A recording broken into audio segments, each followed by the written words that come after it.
I knew when I came in this fight, I was the best fighter in the world, and not a man alive that can beat me. On the first round, I was reading today there was some fighters in the papers quoting, "I don't like Mike Tyson because he's too cocky and he's arrogant." But for all the fighters that said that, you know what I mean, I let them know there's no fighter like me, and I can beat any man in the world. He was throwing a great deal of hard punches, but I refused to go down. They didn't even faze me.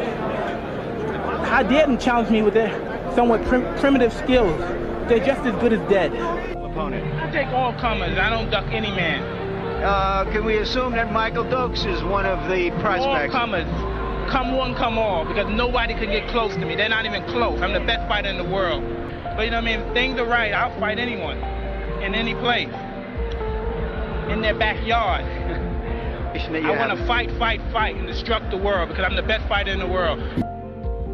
The lecture of fear goes something like this. All people are afraid. Being afraid is a very normal, healthy thing. If an individual not afraid, I would have to send them to a psychiatrist to find out what was wrong.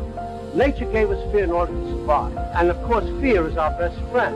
Without fear, we would all die. We'd do something foolish or stupid, which would cause our death or being crippled. Fear is something which has to be controlled. I always compare it to fire. Fear, like fire, must be controlled. And once it gets out of control, like fire, it can destroy everything around you. Not only the individual, everything around you. But once you control fear like fire, you can make it work for you. Without fire, we wouldn't have the civilization we now recognize. The fighter who controls his fear can now function in a manner far over and beyond anything he was capable of before. Fear is your friend.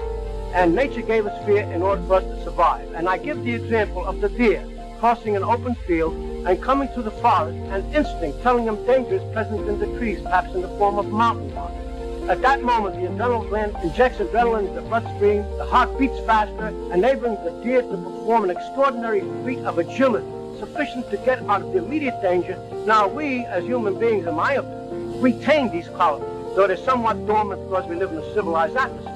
But nevertheless, faced with a situation that intuition tells us dangers is present, these natural assets that nature gave us to survive come to the surface. And if we don't panic, we maintain a discipline and a control over them, we can use them. And they not only will help us survive the particular incident, but continued success will give us a confidence that's so strong and a foundation so powerful that in time you can get to overcome almost anything.